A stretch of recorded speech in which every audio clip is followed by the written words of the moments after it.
हरे कृष्णा। ओम नमो भगवते वासुदेवाय। आप सभी का स्वागत है हमारे चैनल पर।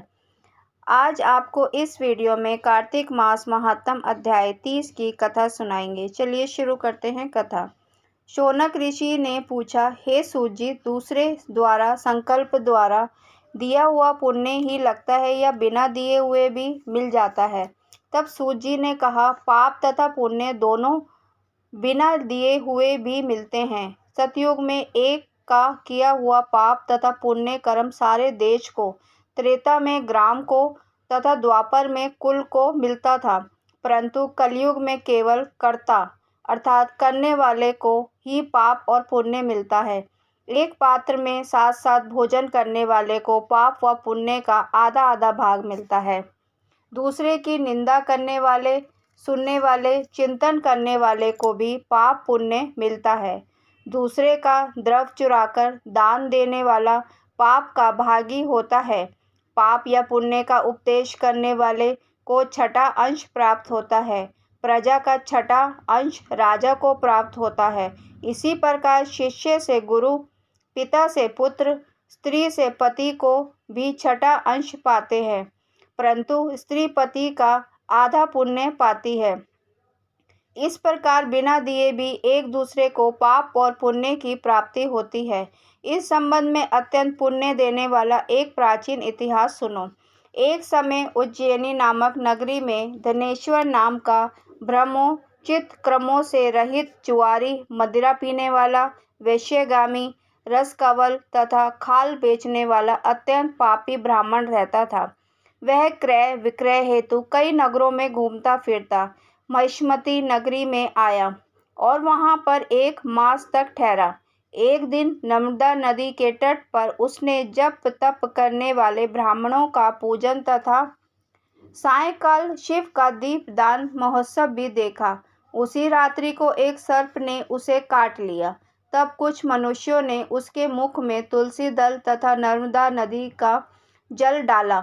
इसके पश्चात उसकी मृत्यु हो गई और यमदूत उसे मारते पीटते हुए यमराज के पास ले गए। यमलोक में चित्रगुप्त ने क्रोध भरी दृष्टि से उसकी ओर देखते हुए यमराज से कहा, महाराज, यह बड़ा पापी है। इसने जीवन भर में एक भी सत्कर्म नहीं किया है। तब यमराज ने आज्ञा दी कि पहले इसे खोलते हुए तेल के कढ़ाव में डालो और उसके बाद मुद्ग्रोह को मार लगाकर कुंभी पाक नरक में डाल देना। परंतु जब उसे खोलते हुए तेल में डाला गया तो तेल एकदम शीतल हो गया। जब यह बात यमराज ने सुनी तो वह आश्चर्यचकित हुए। ठीक उसी समय नारद मुनि यमराज की सभा में आ पहुंचे। तब यमराज ने पूछा, नारद जी ने कहा, धनेश्वर, महापापी होने पर भी कार्तिक मास का व्रत करने वालों के सत्संग के प्रभाव से पुण्य आत्मा हो गया। मृत्यु के पास नर्मदा का जल तथा तुलसी दल उसके मुख में छोड़े गए। विष्णु का नाम भी इसके कान में पड़ा। बस इसी कारण इसके सारे पाप क्षय हो गए हैं। इतना कहकर नारद जी ब्रह्मलोक को चले गए। इसके पश्चात धनेश्वर कुबेर का अनुगामी धनज्ञ हुआ, जिसके नाम से अयोध्या नगरी में भगवान गदाधर नाम का तीर्थ विख्यात हुआ। सूत जी ने अंत में कहा, हे ऋषियों, किसी इच्छा अथवा लालच से किया गया पाप गीला तथा कामना रहित पाप सूखा कहा जाता है। इस कार्तिक मास के व्रत के प्रभाव से मनुष्य द्वारा किए गए गीले और सूखे अर्थात सभी पाप नष्ट हो जाते हैं। हे श्रोताओं, उस परम पिता परमात्मा की कृपा से यह कार्तिक मास महात्म संपूर्ण हुआ।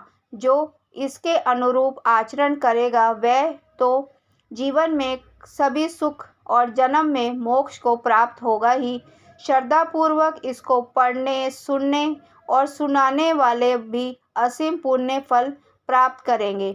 हरे कृष्णा। ओम नमो भगवते वासुदेवाय।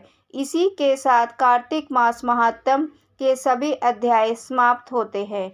आप सब पर विष्णु भगवान जी, लक्ष्मी माता, कार्तिक देवता सभी की असीम कृपा बनी रहे। सब के भंडारे भरे। हरे कृष्णा।